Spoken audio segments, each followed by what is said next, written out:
Senhor Deus, nós agradecemos, Senhor, pela Tua imensa bondade de nos permitir, neste domingo, a chegarmos aqui, Deus, em segurança, certos, Senhor, de que o Senhor nos garantiu uma casa, o alimento, o sustento diário, a segurança, Senhor, que temos, sobretudo, em Ti, porque somos Teus filhos, porque cremos no Senhor Jesus Cristo como Senhor e Salvador das nossas vidas, e o Senhor nos deu a vida eterna.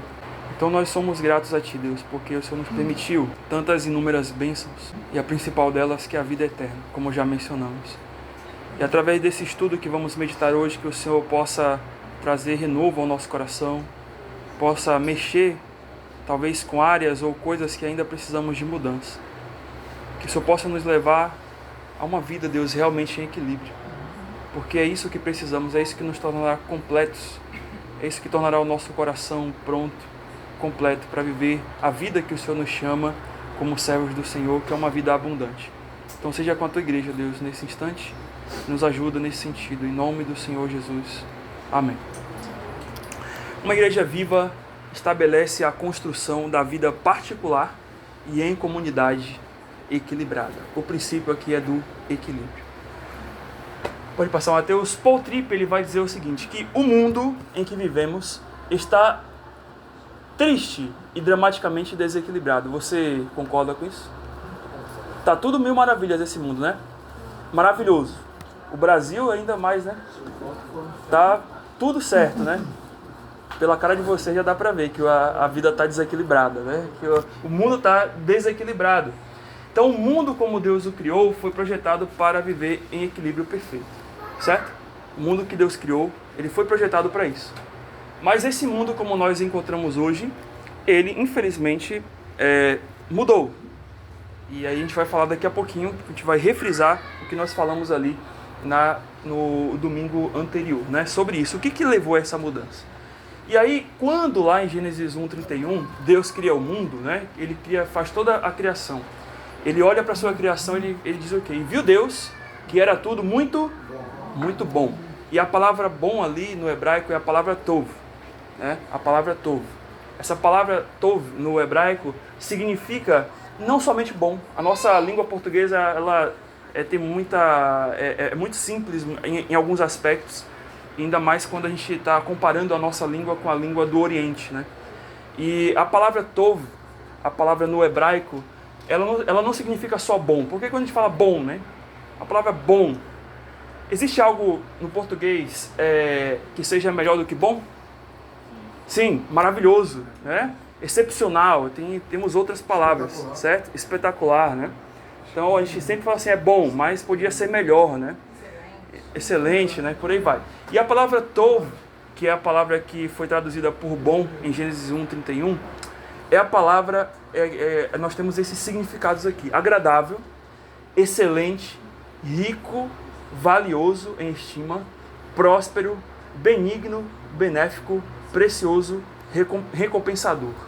Então, quando é dito ali em Gênesis 1:31 que Deus viu o mundo, né, viu a sua criação e falou que era bom, ele estava querendo dizer exatamente isso. Que era algo, assim, sabe, perfeito, perfeito mesmo, né? Excelente, agradável, próspero, benigno, precioso, recompensador. Seria o nosso excelente. Seria o máximo que seria o nosso excelente. Então esse é o significado quando Deus diz ali, quando Ele cria o mundo, Ele fala isso, que tudo era muito bom. E hoje o mundo não está tov, né? O nosso mundo não tá dessa maneira como Deus criou. E aí, por que o mundo está assim? Pode passar, Mateus. Nós já falamos lá em Romanos 8, 22 a 23, que o mundo, desde a época ali de Gênesis 3, que é quando tudo deixa de ser tov, né? Acontece, ou o que gerou isso? É o que está lá em Romanos 8, 22 a 23, que é uma completa desorganização por conta do que acontece em Gênesis 3, que é o quê? A queda do homem. Então, a partir da queda do homem, o mundo ele deixa de ser excelente, deixa de ser esse mundo tov. E aí pode passar, Mateus, porque lá, né, em Romanos 8, 22, 23, diz: porque sabemos que toda a criação, a um só tempo, geme e suporta as angústias até agora. E eu até fiz esse questionamento. Como é que a criação geme? Como é que a criação geme? Não? As tempestades aí, né? As coisas fora do ar, né? Até esse calorzinho que a gente está sentindo, de alguma maneira, é a falta do tovo, né? Não é? É, porque quando Deus cria o mundo, Ele estabelece o mundo, nem chuva tinha.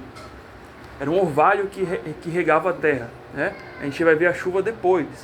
Então, a temperatura, o clima era equilibrado, que é o tema, né? Tudo era equilibrado, o sol era equilibrado, a chuva, os ventos, não tinha essas tempestades, não tinha o mar invadindo, né? Até hoje, o Sony falou que tinha um alerta de tsunami lá em Cuba, na Jamaica hoje, né? Olha que situação, né? Então você percebe que a coisa... e aqui foi Paulo falando, né? E Paulo não está falando aqui no século 21, né? No ano de 2025. Não foi ontem que Paulo disse isso, que Paulo postou isso aqui no Instagram, certo? Mas foi quando? Quando foi que Paulo postou isso? Foi na Bíblia, né? Olha, foi na Bíblia. E foi quando? Foi quando?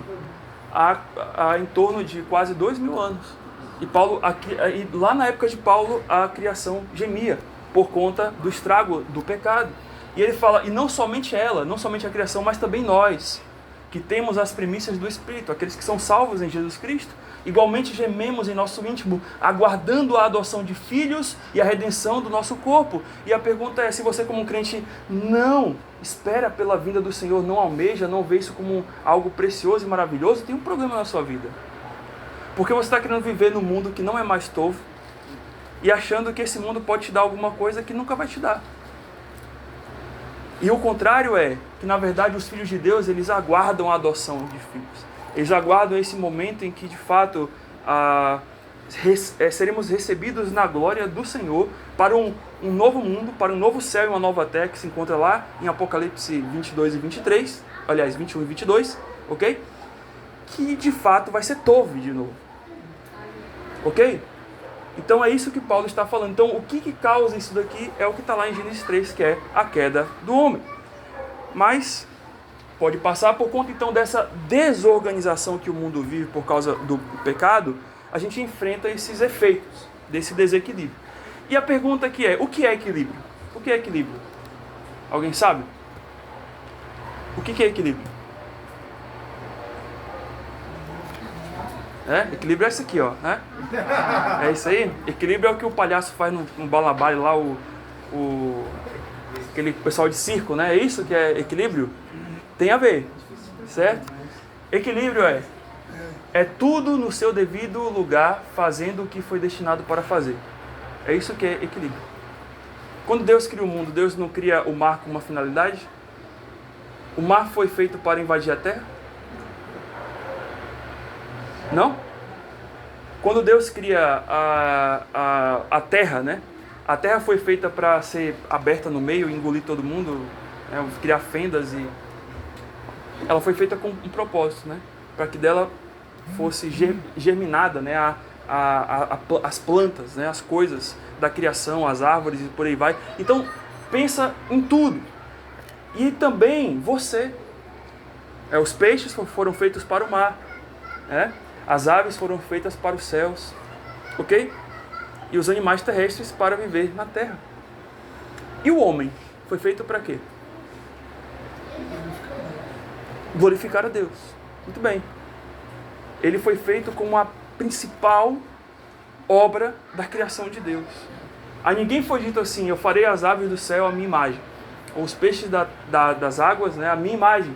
Mas foi dito ao homem, o quê? Façamos o homem à nossa imagem, à nossa semelhança. Então Deus, quando ele estabelece o homem, ele estabelece o homem para um propósito. E esse propósito, em equilíbrio ao que Deus o cria, é destiná-lo a ele fazer a vontade do Senhor, a glorificá-lo. E aí o que acontece? Pelo projeto de Deus, era para ser assim, a criação no seu devido lugar, fazendo o que foi projetada para fazer, a paz reinando dos vales mais profundos da terra, até mesmo nos mais altos montes, tudo em toda parte, em todos os lugares, em equilíbrio. Então Deus, ele projetou exatamente isso para acontecer neste mundo.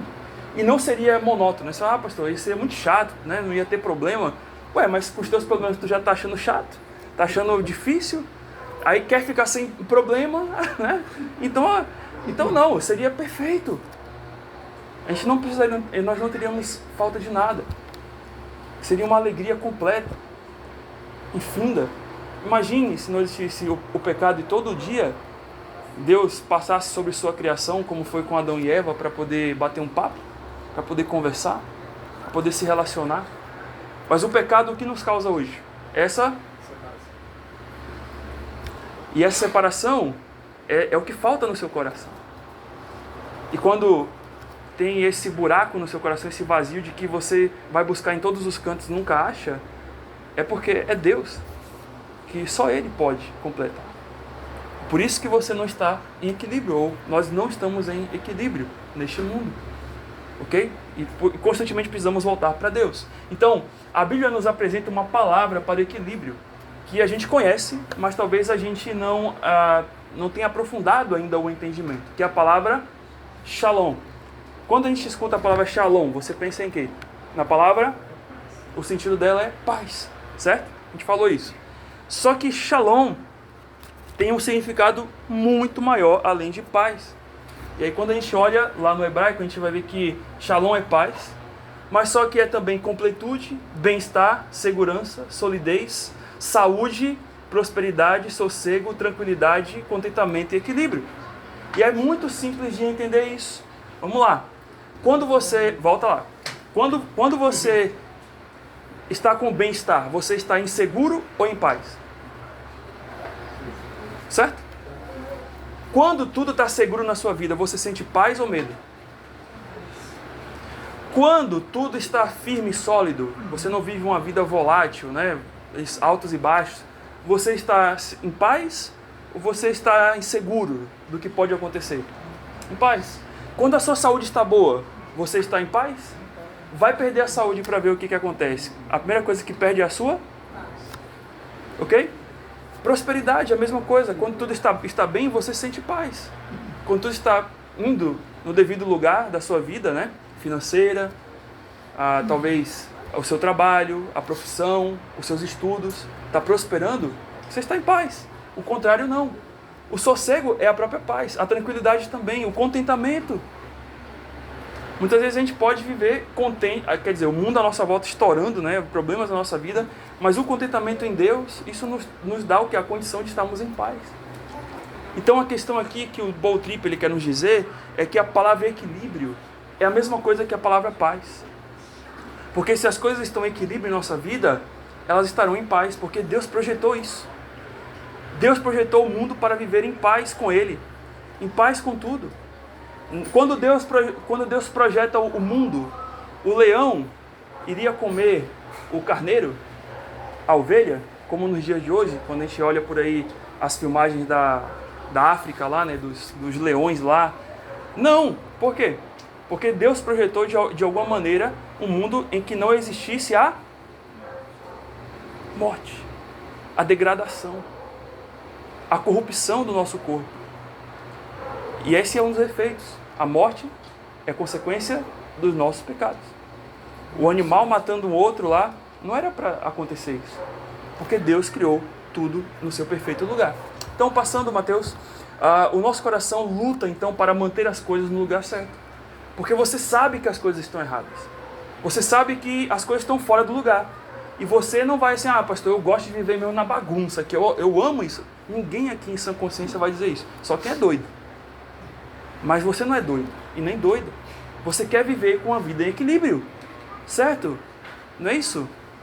Você quer viver numa vida onde você, olha, eu estou tranquilo, eu estou em paz, pastor, tudo está fluindo da minha vida, está bem, está ótimo, estou zen, né? Zen não, né? Mas eu estou bem, certo? Zen aí já é do hinduísmo, daquelas bandas de lá. Mas eu estou bem com Deus. Eu quero isso. Então, o seu coração ele vai lutar para que você consiga estar em equilíbrio. Só que o que acontece? De modo que nem sempre, note isso agora, nem sempre o que pensamos, desejamos, vivemos, planejamos, decidimos e nos relacionamos com o senso correto de equilíbrio. Ou seja, o nosso coração luta para manter as coisas em equilíbrio, de modo que nem sempre vamos pensar, desejar, viver, nos planejar com o senso correto do que é o equilíbrio. Por quê? pode passar Mateus, nós falamos, porque certas visões e desejos do nosso coração, né, das coisas e as coisas criadas, ganham mais peso no nosso coração do que deveriam e deixam a nossa vida em desequilíbrio. Então, qual é a tendência nós como humanos criados por Deus? É buscar nas coisas o senso de equilíbrio. Então, como é que eu vou ficar em paz? Quando eu tiver o melhor emprego. Quando é que eu vou estar em paz? Quando eu tiver com dinheiro no bolso. Quando é que eu vou estar em paz? Quando eu não tiver mais nenhuma briga com a minha esposa ou com o meu esposo. Quando é que eu vou estar em paz? Quando a minha casa, a minha família, todo mundo estiver bem. Todo mundo com saúde. E a gente projeta nas coisas o equilíbrio. Nas coisas, o equilíbrio. Só que o que acontece? Já passou talvez 1 ou 2 anos da sua vida que você planejou e projetou essas coisas e teve essas visões. E você continua brigando com seu esposo e com a sua esposa. A sua casa ainda continua uma bagunça. A sua vida financeira é complicada. Não sobra nada no seu bolso. E no fim de tudo, você ainda está buscando nessas coisas a solução. Correto? Eu estou errado aqui? Não estou errado. Porque é assim. O ser humano vai buscar nas coisas, achando que nas coisas ele vai encontrar o equilíbrio. E é o que o Paul Tripp está falando aqui. Mas pode passar, Mateus? O que acontece? O que é importante para Deus, e note essa frase aqui do Paul Tripp. O que é importante para Deus, nem sempre é importante para nós. Estou correto? Quando Deus te fala, olha, eu quero que você faça isso, meu filho. Mas você, mas eu acho, Deus, que a vida em equilíbrio não é essa bem que o Senhor está falando, não. Acho que a vida em equilíbrio é se eu for fazer isso aqui. Então vai lá. Aí você vai e dá errado. Aí você vai tentar em outro lugar, dá errado. E dá errado, dá errado. E aí você sabe a vontade de Deus. Você sabe o que tem que fazer e você não faz. E aí você quer, Deus, e agora? Aí Deus fala, olha, tem uma palavra aqui na tua mão. Eu já te disse várias vezes. E você não está fazendo o que eu estou dizendo. E você quer que sua vida fique em equilíbrio? Então, nós somos assim. Nem sempre o que Deus está projetando para nós, para uma vida em equilíbrio, é o que nós estamos querendo. E no fim de tudo, o que Deus sabe ser necessário para nós, nem sempre para nós é necessário. Deus fala, meu filho, sabe o que é necessário? Mateus 6,33. Buscar em primeiro lugar o reino de Deus e a sua justiça, e as demais coisas não serão acrescentadas. Mas você faz o inverso. Você busca as demais coisas, achando que o reino de Deus vem depois. Não é isso? E aí depois ele fala, o que Deus diz que devemos valorizar, nem sempre valorizamos no dia a dia. Que é a sua palavra. Que é o tempo com Ele. Que é o servir a Ele. E aí no fim de tudo, as coisas, esse que está aí em rosa, né? As coisas assumem mais espaço no coração do que deveriam. E as coisas que deveriam ter mais preeminência no nosso coração, muitas vezes não tem. Esse é o diagnóstico do nosso coração. O que Deus está te pedindo para você valorizar, você não está valorizando. E aí depois, quando tudo der errado, você vem e fala, por que está errado? Por que não está dando certo? E a resposta é, porque você não está dando o devido peso a Deus. E aí Paul Tripp ele vai dizer o seguinte, você está fazendo a sua vontade. Deus falou, não faça isso, mas você vai lá e faz. Aí Deus fala, ó, não faça isso, vai dar errado. Aí a pessoa vai lá e faz e dá errado. E a pessoa não enxerga que deu errado. E ela olha para Deus, e agora, Deus? E agora? E agora? E agora não tem jeito. Agora se arrependa, se humilhe. Como até a palavra dele disse, olha, busque a Deus, vai que haja salvação. E aí, pode passar, Mateus? A Bíblia, ela tem outra maneira de nos falar sobre o que é desequilíbrio. A gente aprendeu o que é equilíbrio, certo? É as coisas no devido lugar fazendo o que elas foram projetadas para fazer. E o que é desequilíbrio? Desequilíbrio é idolatria. Certo? O Paul Tripp ele vai dizer que a idolatria não é apenas quando um Deus religioso substitui o único Deus verdadeiro. Não é quando você adora lá a imagem, os bichos, esses bichos malucos aí, não. A idolatria é quando coisas boas estão em desequilíbrio em nosso coração, quando coisas assumem um peso maior do que Deus. Ou seja, o seu trabalho é uma coisa boa? Certo? A sua família é uma coisa boa. Ok? Ter dinheiro no bolso para comprar, para você ter a sua casa, seu carro, viver a sua vida, é uma coisa boa. Mas quando isso assume um papel maior do que o seu Deus, isso passa a ser o seu Deus. Isso passa a ser a sua idolatria. E a sua vida passa a virar vai ficar em desequilíbrio em toda e qualquer área. E é isso que o Paul Tripp ele quer nos esclarecer, porque se as coisas assumem um peso maior do que Deus, é a idolatria. E você corre um sério risco de estar caminhando para um grande problema, ou vários problemas na sequência. E você vai viver de problema em problema, em problema em problema, e nunca vai dar certo na sua vida, porque Deus não é o centro do seu coração. Porque Deus não é o centro da sua vida. E a imundícia vai chegar no seu coração. E as coisas erradas, os pensamentos errados, as vontades erradas, as intenções erradas, as motivações do coração erradas vão estar no seu coração. Os vícios vão aparecer. Porque Deus não é o centro da sua vida. E aí no fim de tudo, pode passar Mateus, infelizmente, o pecado deixa a balança em desequilíbrio, fazendo com que as coisas criadas tenham mais controle sobre seus pensamentos, desejos e escolhas, palavras e ações do que Deus. E aí essas coisas vão te controlar. E aí é por isso que muitas vezes você fica desanimado para vir num culto. É por isso que você não decora um versículo, você não ora, você não busca a palavra, e você sente esse mesmo vazio, porque você está buscando naquelas coisas, essas mesmas coisas aqui, que estão te deixando em desequilíbrio, algo que te equilibre. Irmãos, é grego isso daqui? É hebraico, eu estou falando assim de um jeito que não... É simples, mas é o que vai salvar a tua vida, a vida da tua família. Esse ano nós vamos estudar sobre santidade. Né? E é isso. Como é que você se prepara para vir para o culto?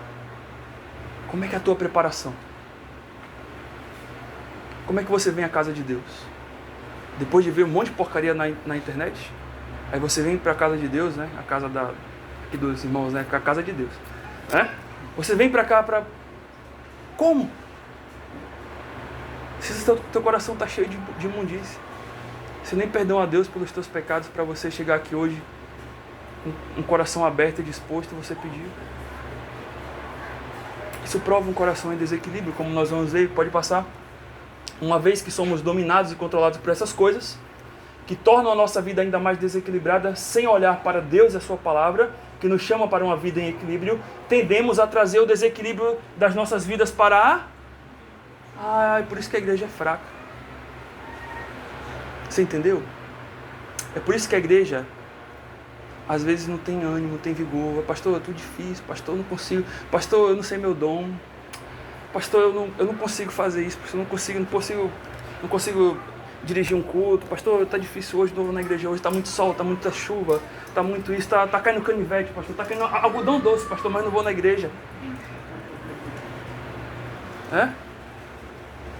Por causa de quê? Porque a tua vida está desequilibrada. E a tua vida em desequilíbrio, o desequilíbrio pessoal vai gerar o desequilíbrio coletivo. Ok, vamos pensar, aí eu até disse isso. Vamos pensar numa empresa, ok? Você é um chefe, você é o dono dessa empresa, ok? E você vai contratar pessoas para trabalharem na sua empresa, fazendo máquinas muito importantes e muito caras, com equipamentos muito caros. Você contrata qualquer pessoa? Não? Você vai contratar uma pessoa maluca em desequilíbrio para poder operar uma máquina? Não? Por quê? Por quê? Porque é perigoso, pode estragar, você não vai ter a sua produção, você não vai ter venda, você não vai vender, as pessoas vão te dar mais trabalho do que elas trabalharem para gerar alguma coisa, ok? Certo? É exatamente isso. E a gente entende do ponto de vista humano que, né, tem até empregos que você precisa ter o atestado se você tem a sanidade, né? Para você entrar em concurso público também, coisas assim nessas áreas. Você precisa provar que está tudo certo, ok? Mas e por que na casa de Deus a gente precisa trazer a nossa vida em desequilíbrio para ofertar a Deus uma vida em desequilíbrio para Ele? O nosso servir vai ser em desequilíbrio. E a gente não vai conseguir produzir para Deus os frutos que Ele espera da nossa vida. Compreendeu? Compreendeu que é a mesma coisa? Só muda o quê? Que a fábrica um dia vai passar. Vai tudo passar aqui nesse mundo. Mas a igreja vai para onde? Vai para a glória. E vai permanecer eternamente com o Senhor. E muito mais do que isso. Um chefe de uma grande empresa, né? Ou alguém aí que é empresário, ou alguém, né? Nas nossas empresas, nossos chefes, eles são nossos senhores humanos. Mas nós servimos a um Deus que é o Senhor de todos. E por que temos que sempre dar a Ele a pior parte? Irmãos, isso é sério. Ah, pastor, eu queria ver mudança. Pois é. A primeira mudança na sua vida é um coração quebrantado. Você não vai conseguir servir a Deus se você não quebrantar o seu coração. Se você não começar a expulsar a idolatria que está dando desequilíbrio na tua vida. Ah, pastor, eu quero servir melhor a Deus. Não foi isso que vocês falaram na avaliação? Domingo, não foi? Pastor, eu quero servir melhor a Deus. Eu quero estar em comunhão com Deus. Você acha que é... vou soltar um pó de piripimpim agora. Todo mundo vai estar em comunhão com Deus. Traz aí um óleo ungido. Vou passar um óleo ungido como tem nessas igrejas malucas aí. É isso? Você acha que é isso? Não. O que vai mudar a sua vida é comunhão com Deus e na palavra. É quebrantamento. É choro. É humilhação. É humilhar-se debaixo da potente mão de Deus, para que a seu tempo Ele vos exalte. É isso que vai mudar a tua vida. É isso que vai mudar a vida da tua família. Então, sinais de um coração em desequilíbrio. Aí o Paul Tripp ele vai dizer quais são os sinais de um coração em desequilíbrio. Vamos fazer uma enquete aqui, mais uma enquete na sua mente, tá? Vai marcando aí se a sua vida, olhando o que o Paul Tripp vai dizer aqui, vamos ver se a sua vida está em desequilíbrio, certo? Falta de compromisso com uma vida devocional regular. Vai marcando aí, tá? Depois eu quero saber quantos, a quantidade, tá bom? Problemas no casamento e na família. Vício em trabalho. Nenhum compromisso regular com o descanso. Relacionamentos não saudáveis. Falta de reconciliação nos relacionamentos. Falta de conexão regular na comunhão com a igreja. Dívidas ou problemas financeiros.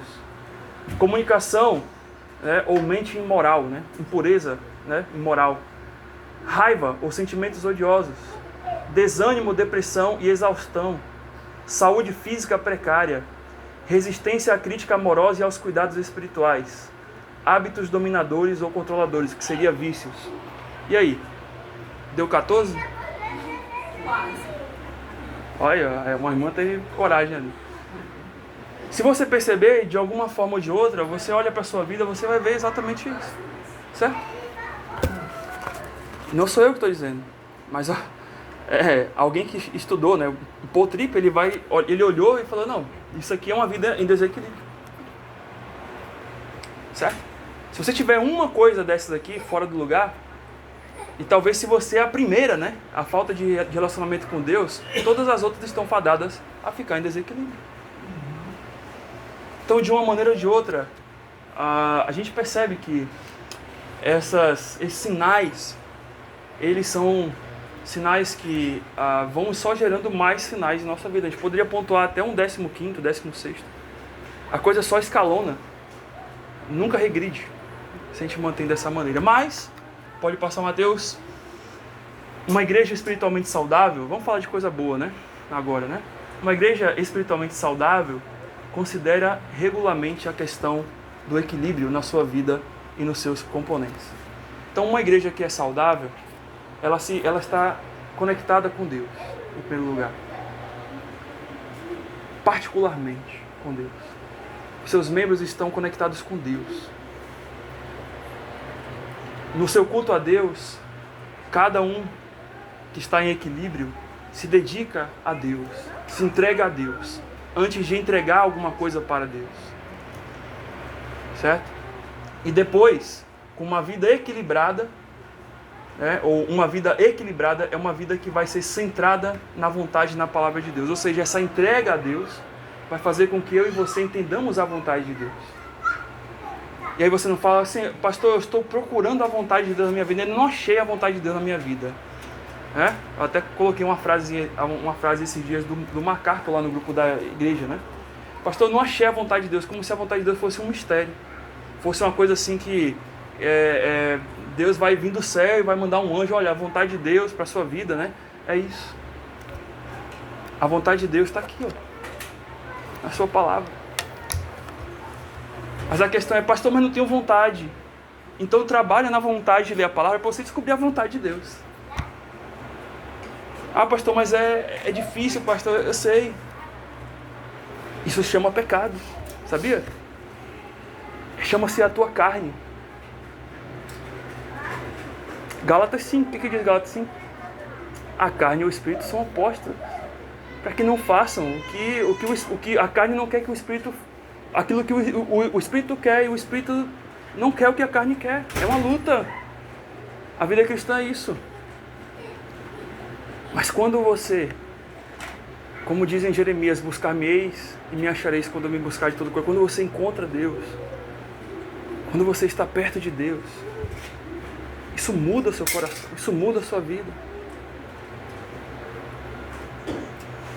E eu peço, irmãos, a vocês encarecidamente, se você quer mudança na sua vida, busque a Deus em primeiro lugar. Se encha de Deus. Sai do celular. Sai da internet. Para de ouvir gente lá fora falando besteira e bobagem, porcaria, lixo que vem no teu coração. Para de ver filme. Para de ver série. Para de ver influenciador digital. Para de ver meme. Entra na palavra. Busca Deus. Se aplica nele. Com certeza você vai começar a ver uma mudança nesses sinais da sua vida. Agora, se você não fizer isso, ouça o que eu estou dizendo. O que te espera lá na frente não é algo bom. Você sempre vai ficar na mesma situação. Na mesma dor. No mesmo peso. No mesmo vazio. Em desequilíbrio. Sem a shalom. Sem a paz de Deus. Sem o tove de Deus. Sem a excelência. A vida abundante que Deus quer na sua vida. Como Cristo diz, eu vim para dar vida e vida em abundância. Pode passar, Mateus? Então só quando Deus tem o peso legítimo, guarde isso, até anote se você quiser. Só quando Deus tem um peso legítimo no coração, é que todo o restante recebe o peso adequado. Ou seja, a vida estará em equilíbrio. Somente quando Deus tem o peso devido no seu coração, é que todas as outras coisas terão um peso na sua vida, um peso adequado na sua vida. E você tem que entender isso. Se você não entender isso, não só entender, mas viver isso, se você não vive isso, você sempre vai estar dessa maneira, como você se encontra hoje. Eu não preciso que você me diga qualquer coisa aqui, porque eu conheço as minhas ovelhas, né? Como Cristo fala, eu conheço as ovelhas de Cristo. Eu olho para cada rosto aqui. Eu olho e eu sei dos seus problemas. Talvez você não me falou, mas eu sei, olhando para o seu rosto, que você tem problemas. Que você tem dificuldades. Alguns aqui já me contaram até. Mas a questão é, eu poderia estar muito bem aqui, pregando uma coisa bem doce para você, como um algodão doce. Mas eu não estou aqui para isso. Eu estou aqui para que você mude. Eu estou aqui não para preencher mais um espaço de 3 ou 4 horas de culto, no dia de domingo, e você vai voltar para casa e vai continuar fazendo a mesma coisa na sua vida. Porque eu não sou esse tipo de pastor. Eu sou o tipo de pastor que quer ver a sua ovelha mudada, transformada.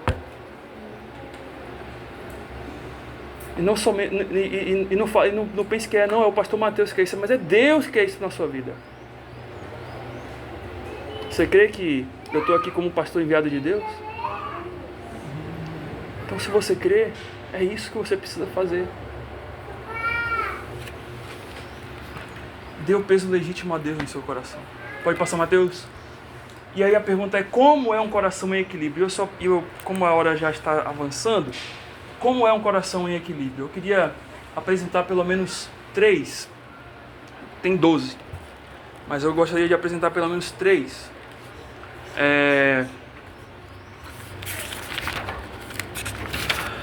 Cadê? 3 orientações do que é um coração em equilíbrio, certo? O que é um coração em equilíbrio? Primeiro, é um coração que descansa no sábio e amoroso controle de Deus. Por isso não precisa controlar as coisas. Porque a primeira coisa que um coração em desequilíbrio vai fazer é tentar controlar as coisas. E quando o coração em desequilíbrio ele vai tentar controlar as coisas, para chegar ao equilíbrio, geralmente, quando você está no controle, as suas decisões estarão erradas, porque elas não estão submetidas à vontade de... Não é isso? Você vai querer dar um jeito. Eu vou dar um jeito aqui. Vou dar um jeito, vou dar uma forma. Vou fazer um jeito aqui. E aí você vai, exatamente, ao invés de descansar, você vai tentar controlar as coisas. E aí o que diz Salmo 37, 5, 7? O que diz lá? Pode abrir, pode ler. Alguém? Pode dizer, poxa, o pastor nem abriu a Bíblia hoje. Salmo 37, 5, 7. O que Deus fala para você sobre descansar no sábio e amoroso controle dele? Entrega o teu coração ao Senhor, confia nele e o mais ele fará. Fará sobressair a sua justiça como a luz e o teu direito como o sol ao meio-dia. Descansa no Senhor e espera nele. Não te irrites por causa do homem que prospera em seu caminho, por causa dos que leva a cabo os seus maus desígnios. Então aqui de forma clara, Deus dá uma ordem. Entrega o teu caminho ao Senhor e confia nele. Entrega. Mas você que está ali, controla. Não vou soltar não. Vou soltar não. Não quero entregar. Tá bom. Se você não quer entregar, você vai continuar da mesma maneira. Deus não vai forçar você. Certo? O que Deus pode fazer assim é te ensinar através da disciplina. Ele vai te deixar até onde você vai. Ó, você quer ir desse jeito? Tá bom. Mas lá na frente, quando Deus fala assim, não, agora é do meu jeito. Aí a coisa complica. Por um lado é bom, porque Deus vai te salvar. Porque nenhum filho dele ele abandona. Certo? Mas por outro lado, você vai sentir um pouco de dor. Porque você poderia ouvir a voz de Deus hoje e falar assim, Senhor, eu vou me entregar a Ti. Eu vou me entregar a Ti e vou confiar em Ti. E o que diz no final? Entrega o teu caminho ao Senhor, confia nele e ele vai fazer o quê? E ele vai ver se vai fazer, certo? E ele vai analisar se vai dar certo e ele vai fazer alguma coisa para você. Não é isso que o versículo diz? O que o versículo diz? Isso é o quê? É uma promessa. É uma promessa.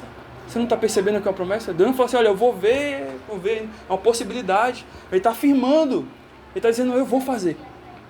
Descansa e confia em mim. Eu vou fazer. Descansa e confia em mim. Eu vou fazer. É diferente de muita gente por aí, né? Que promete as coisas, ó, vou fazer isso, olha, me dá isso aqui que eu vou fazer pra ti, né? E no final não faz, né? Tipo uma obra aí que tá parada. Né? Só que Deus não é esse tipo de homem que o final do versículo diz, né? O homem dos maus caminhos, dos maus desígnios. Como esse camarada. Deus é um Deus que quando Ele promete, Ele faz. Talvez não vai fazer da maneira como você quer, porque, lembra, o seu coração é cheio de idolatria. Ele é enganoso.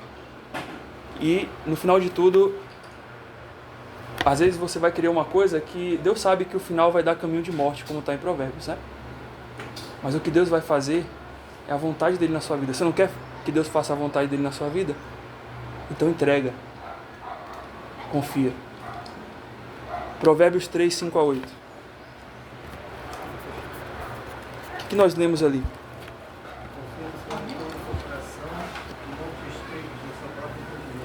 Reconhece-o, não seja sábio aos teus próprios olhos. Teme ao Senhor e aparta-te do mal. Será isto saúde para o teu corpo e refrigério para os teus ossos. E o que a gente aprende do Senhor aqui?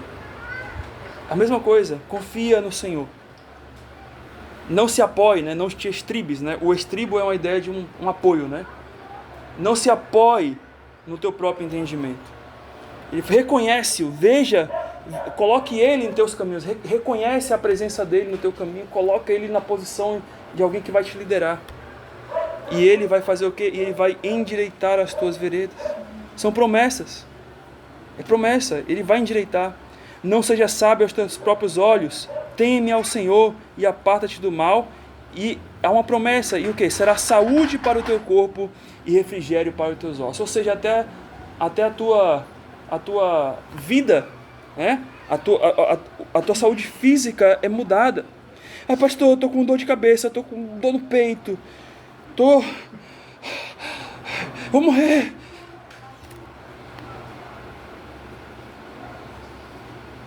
Se coloca diante de Deus.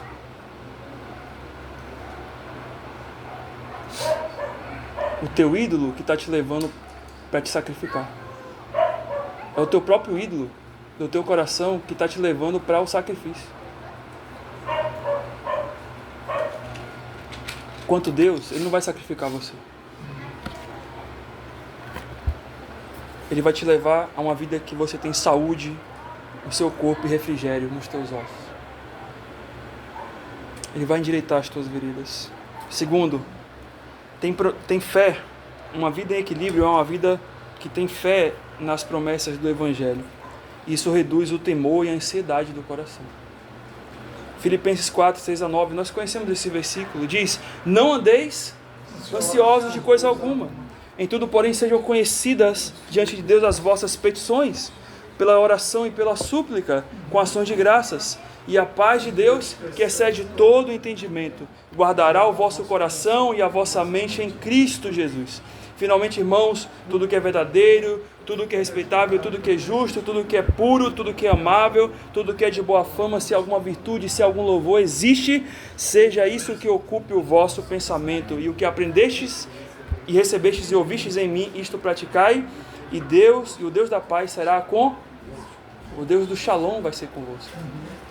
Mas note, né? Tem um monte de coisa aqui, né? Do versículo 6-9 tem um monte de coisa aqui, né? Mas vamos por parte, ele vai falar aqui, não andeis ansiosos. Essa é a primeira coisa, é uma ordem. Não é assim, olha, se possível, não ande ansioso, né? Se você achar que é bom, né? Não ande ansioso. Não, ele está dando não ande ansioso. Não ande ansioso.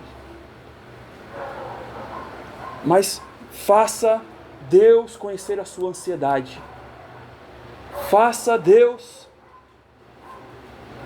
saber o que passa no seu coração. Através de quê? Petições, orações e súplicas. E ações de graça.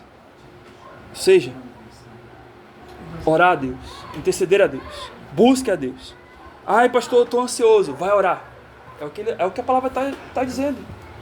Vai colocar-se diante de Deus. Vai suplicar a Deus. E o que vai acontecer? Ele vai dizer, e a paz de Deus, que excede todo o entendimento, até mesmo nas situações mais difíceis e complexas, vai guardar o seu coração e a vossa mente em Cristo, para que não viva ansioso, para que não viva atribulado. E aí ele vai dizer, há uma outra coisa que você precisa fazer, não somente orar, mas você tem que ocupar a sua mente com aquilo que é verdadeiro, que é puro, que é justo, que é respeitável, que tem boa fama, que tem virtude, que tem louvor. E aí volta ao que eu falei antes. O que tem ocupado a sua mente? O que você vê? O que ronda no seu coração? Se Deus passasse um scanner na sua mente, né? Como se já não faz, né? O que iria sair numa folha de papel?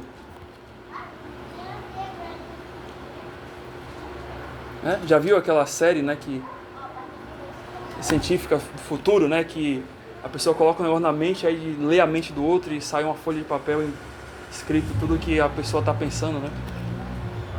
Tem até um filme né, que diz que antes de você cometer um crime, né, Minority Report, né, antes de você cometer um crime, o Estado já sabe, né? A polícia já sabe que você vai cometer e vai lá antes e te pega, né?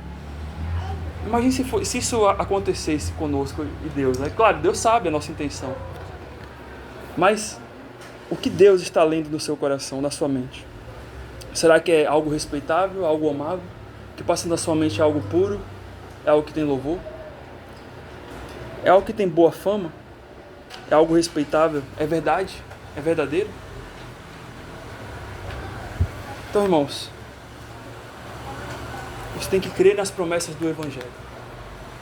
Você tem que manter a sua mente guardada em Deus, em Cristo, naquilo que Ele prometeu do seu Evangelho. Você tem que se voltar para Ele e pedir perdão. Senhor, me perdoa por esse pensamento, por essa ansiedade, por essa angústia. Eu coloco diante do Senhor a minha vida para que o Senhor me limpe, me sonde. Porque sem isso, você não vai experimentar a paz de Deus. Lembra que para experimentar, você quer experimentar a paz de Deus? Eu quero, pastor. Quem não quer? Você quer a paz do diabo?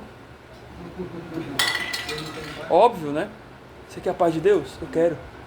Mas primeiro, para você experimentar a paz de Deus, você precisa estar em paz com Deus. Não existe você experimentar a paz de Deus na condição de desequilíbrio em que você se encontra, na vida que você quer levar, na maneira como você quer agir. Ah, não, eu quero Deus. Então Deus não é seu Senhor. Deus é um Papai Noel. Deus é um garçom, em que você senta do jeito que você quer na mesa e fala assim: agora Deus me dá isso, agora Deus me dá aquilo, agora Deus tira essa limpeza, tira essa sujeira aqui, tira o prato aqui, tira esses problemas aqui da minha vida, agora vai. E é assim que Deus vai te dar paz? De Deus não se zomba. Não é isso? Aquilo que o homem plantar, ele vai colher. Então não brinque com Deus. Por último, uma vida em equilíbrio é uma vida que encontra mais alegria no Evangelho do que no sucesso ou no prazer em qualquer outra coisa da vida. Pastor, vamos sair daqui, vamos numa piscina, tá calor. Vamos comer um churrasco. Vamos... Maravilha! Vai ter piscina, vai ter churrasco, vai ter sorvete. Uau! Vai ter culto.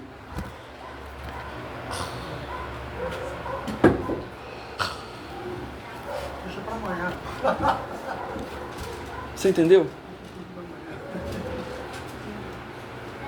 Quando Deus tiver o peso no seu coração, cultuar a Deus vai ser a coisa mais preciosa, vai ser a coisa mais bela. Essa é a coisa que mais vai encher o seu coração. De tudo na sua vida. Você não vai sentir um peso de servir a Deus.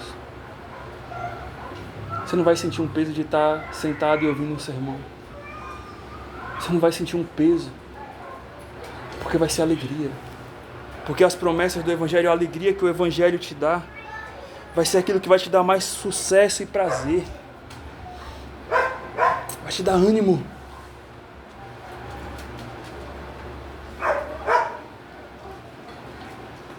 Salmo 1 e 2 vai nos dizer isso. Bem-aventurado o homem que não anda segundo o conselho dos ímpios, nem se detém no caminho dos pecadores, nem se assenta na roda dos escarnecedores. Antes o seu prazer está na lei do Senhor, e na sua lei medita de dia. O seu prazer está onde? Na palavra de Deus. O seu prazer não está em... Ah, pastor, daqui a pouco eu vou voltar para minha casa, vou ver um filme legal para abrir a minha semana. Ah, pastor, eu vou voltar para casa, vou dar uma descansada agora, curtir um pouco o Faustão, sei lá, nem sei se existe, né? O Fantástico. Ah, pastor, eu vou chegar em casa agora, vou ver as redes sociais, ver quem postou, quem falou o quê, as brigas políticas, as tretas da rede social. A sua alegria está em Deus, está em cultuar a Deus, está em servir a Deus. Aí você pergunta: pastor, mas por que a minha vida ainda continua assim? Porque o versículo diz: se você não está com seu prazer na lei do Senhor, meditando nessa lei dia e noite, se isso não preenche o teu coração dia e noite, é porque com toda certeza você está andando no conselho dos ímpios. Você está se detendo no caminho dos pecadores. Você está se assentando na roda dos escarnecedores, mesmo que a roda dos escarnecedores seja você sozinho na frente do celular. E o quanto tem de escarnecedor aqui, né? Quanto tem de gente ímpia nas redes sociais. E você consumindo aquilo, consumindo na roda dos escarnecedores, e no conselho dos ímpios. E a todo instante ali, aqui, ali, aqui. Aí depois, ai, meu coração, estou sem prazer, estou sem ânimo. Pastor, ora por mim. Vou orar por você. Mas só que lembre-se de uma coisa. Você não pode terceirizar a sua vida espiritual. Você não pode terceirizar. É você. É você e Deus. Eu só te pego no cajado e te levo até Deus. Mas caminhar é você que tem que dar os passos. É você que tem que parar. É você que tem que vencer o seu vício. É você que tem que deixar de frescura com seus pecados. É você que tem que se dominar. É você que tem que meditar na palavra de noite. Não sou eu, não vou ler por você, eu vou ler por mim. Se você não quiser ler, mas eu vou ler. E vou estar te falando a mesma coisa. Ah, pastor, né? A frase que eu coloquei hoje. Você não precisa de incentivo. Você precisa de alguém que abra a sua Bíblia e diga: você está errado. Você precisa se consertar. Ah, pastor, me traga um incentivo. Porque, não estou aqui para afagar ninguém. Eu cheguei à conclusão, não estou aqui para afagar ninguém. Às vezes eu fico triste porque alguém não vai num culto. Eu fico, como pastor, eu fico. Eu fico triste porque alguém não vem depois e fala assim: pastor, a mensagem, né? Como se termina a mensagem, está todo mundo desligou a mente agora, voltou para a mente do mundo.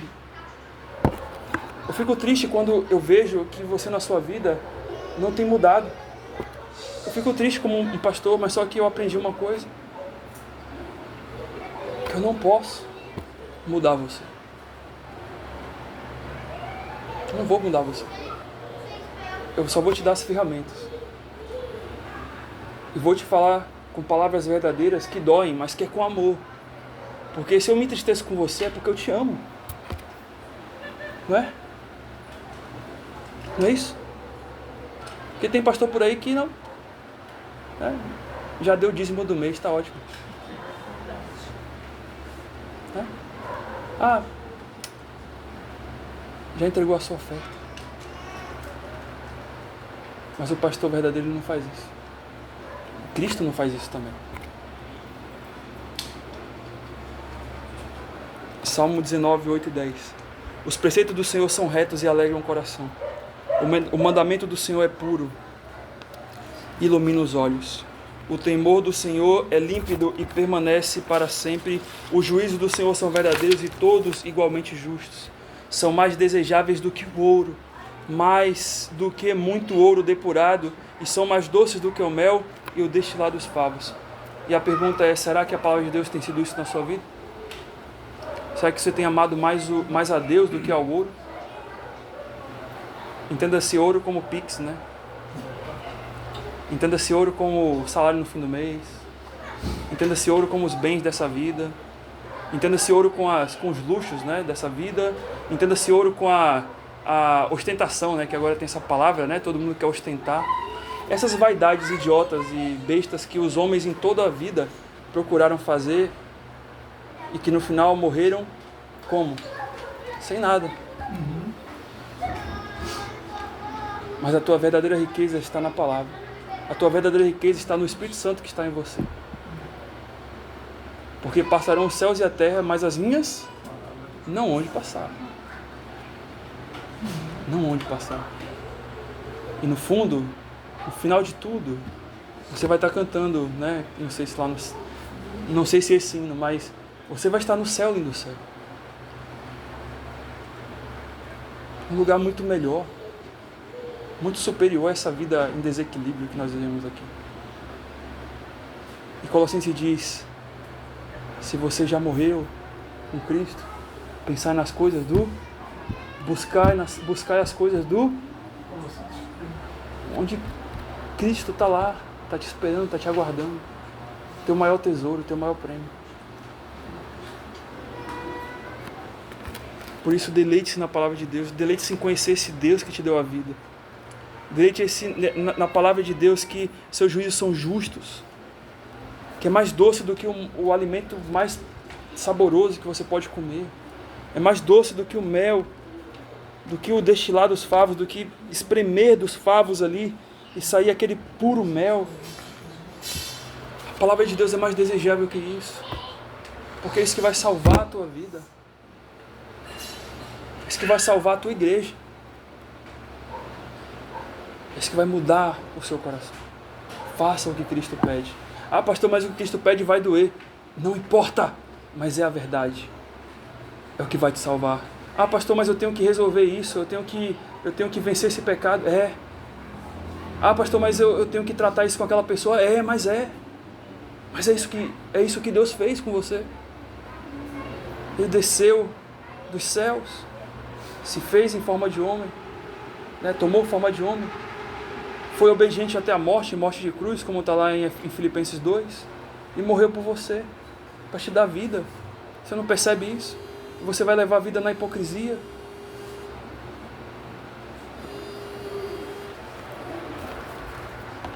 Vamos orar a Deus.